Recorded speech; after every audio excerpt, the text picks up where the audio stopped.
Loki episódio 6 lançou ontem às 11 da noite. Eu tô aqui pra falar sobre esse fim de série e sobre o que pode rolar no universo cinematográfico da Marvel.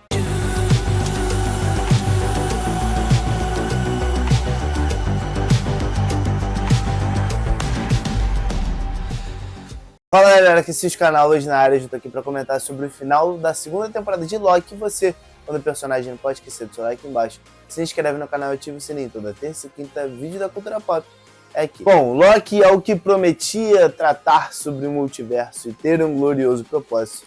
Na minha opinião, teve.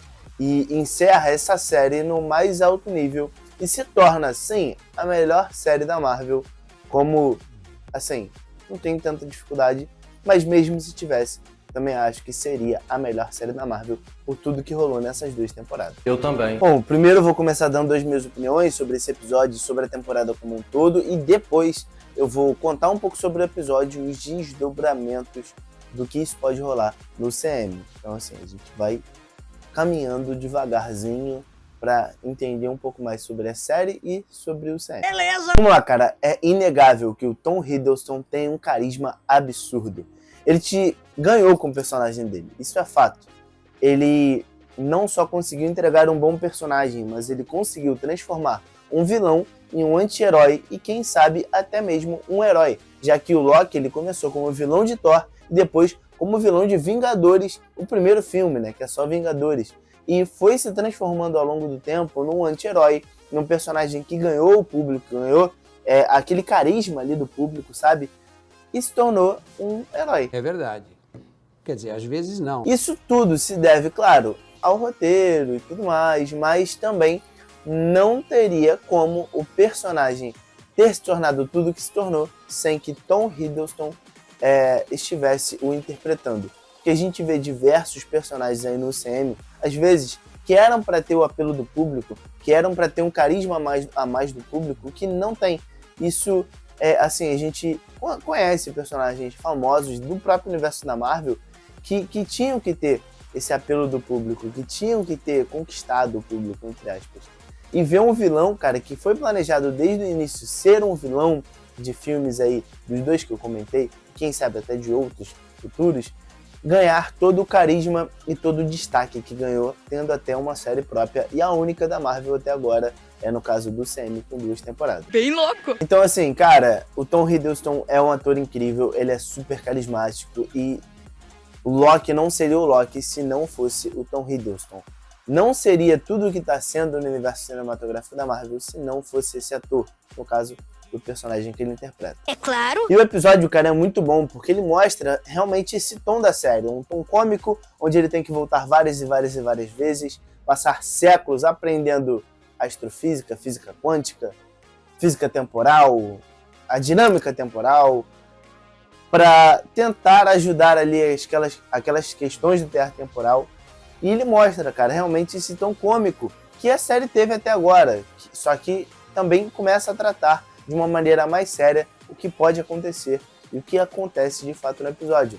Só que, ainda assim, mesmo tendo que tratar temas com seriedade, ela não perde o tom cômico dela e isso é muito bom. É verdade. Porque a série se leva a sério, sim, mas, ao mesmo tempo, ela também não perde esse tom, às vezes até um pouco galhofa, de o Loki, meu Deus do céu, eu não aguento mais viver isso 10.000 vezes, mas eu vou ter que viver 10.001, 10.002, para ver se eu consigo resolver esse problema.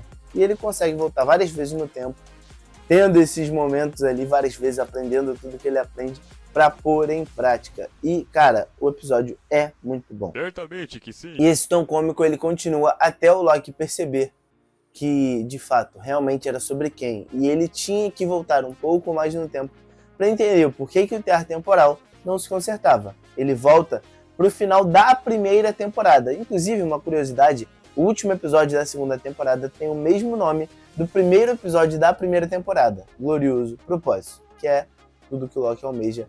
E o que ele mesmo fala, o fardo de ter um glorioso propósito, que é o que ele tem.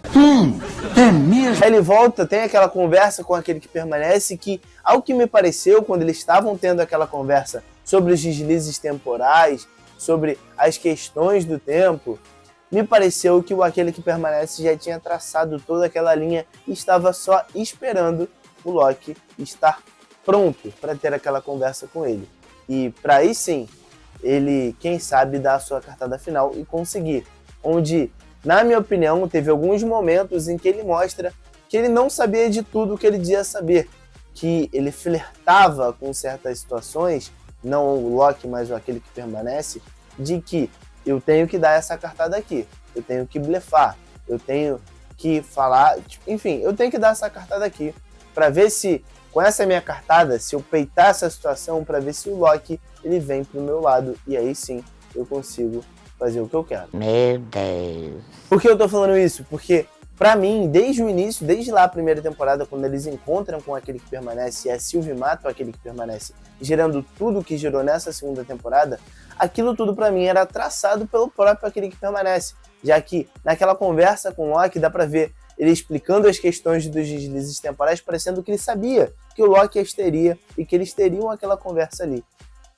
Talvez, quem sabe, eles já tiveram outras vezes, mas aquela versão de Loki ali que passou por tudo aquilo, pensava de outra forma. Ou será que não? Na verdade, eu quero mudar até um pouco essa minha linha de raciocínio aqui, porque isso, pra mim, aquele que permanece já teria imaginado que aquilo ali aconteceria, já teria meio que desenhado aquilo daquela forma. E o Loki, ele tinha uma chance, ele tinha uma oportunidade. Aquele que permanece, ele poderia ter 90% de certeza, mas aqueles 10% ali que fez ele dar aquelas todas cartadas que tipo, não, você tem que me ajudar, você tem que vir pro meu lado, você tem que fazer isso comigo, você tem que governar isso comigo de maneira vigilante, porque senão todos os seus amigos vão pros ares, não sei o que, e tudo mais. Dando todas essas cartadas pro Loki ajudar ele. Pra mim é nesse momento que ele percebe que ele teria que assumir o lugar do aquele que permanece, já que ele dando todas aquelas cartadas e ainda assim tentando argumentar com o Loki para ele ficar ali do lado dele, ele percebe que ele teria que tirar as variantes daquele que permanece de jogo para dar a liberdade que ele queria dar para todo mundo e ao mesmo tempo para que essa liberdade não se torne ali na guerra. É onde ele, enfim, deixa as coisas acontecerem da forma que acontecem, ele destrói o tear temporal e aí sim, ele assume esse poder do aquele que permanece, pega os deslizes temporais, consegue manipular essa energia do tempo e, assim, se o tear temporal ele fazia só uma linha do tempo, o Loki ele meio que forma a Yggdrasil, quando ele está misturando lá as linhas do tempo. A Yggdrasil, para quem não conhece mitologia nórdica, ela é tipo a árvore que segura todos os reinos, basicamente, da mitologia nórdica. Enfim. Okay. Cara, eu gostei muito de ver o diálogo do aquele que permanece e do Loki, e principalmente a cena em que ele mostra pro aquele que permanece que ele consegue parar o tempo, sabe? Ele não consegue apenas ir e voltar, mas ele consegue parar o tempo. Essa cena, pra mim, é uma das melhores cenas de toda a série, não só do episódio. It was perfect. Perfect. Everything. E aí, depois que a gente vê que a TVA, hoje, ela não poda as linhas do tempo, mas ela faz o possível para que as linhas do tempo, elas continuem existindo. Elas estão ali para construir, para semear um futuro. Ela, no caso, né, a TVA. E a gente vê que a TVA está se reformulando, a Miss Minutes está se reformulando pelo AB e pelo Casey. Então, e a gente dá um close num dos personagens que é o personagem que, assim, me ganhou nessa série. Porque, assim, eu gosto muito do ator, mas é o personagem ali que é um dos que eu mais gosto de assistir, que é ele. O Mobius de Owen Wilson. O maluco é brabo. Assim, porque se não bastasse todo o destaque que essa série deu pro personagem do Owen Wilson e agora esse encerramento, cara, muito bom dele voltando pra linha do tempo dele, vendo ele criar ali os seus filhos. Antes de fazer isso, ele tá com o arquivo do Kang nas mãos. E esse arquivo nos leva diretamente a Quantum Mania.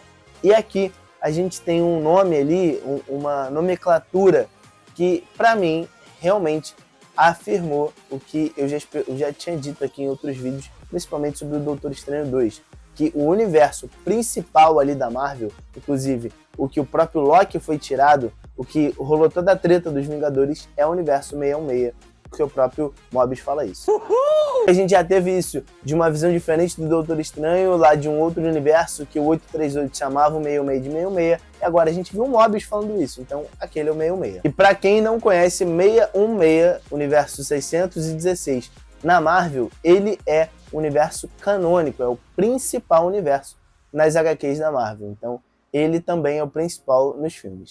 Eu tô passada, chocada. A gente vê o Mobius ali falando de uma das variantes do Aquele que Permanece, que eles nem chamam de Kang aqui, eles chamam do Aquele que Permanece, que é o nome que eles conheceram, causando ali em um reino perto do 616, que era a situação ali do Quantum Mania, que foi o Kang causando no reino quântico, junto da Janet e tudo mais.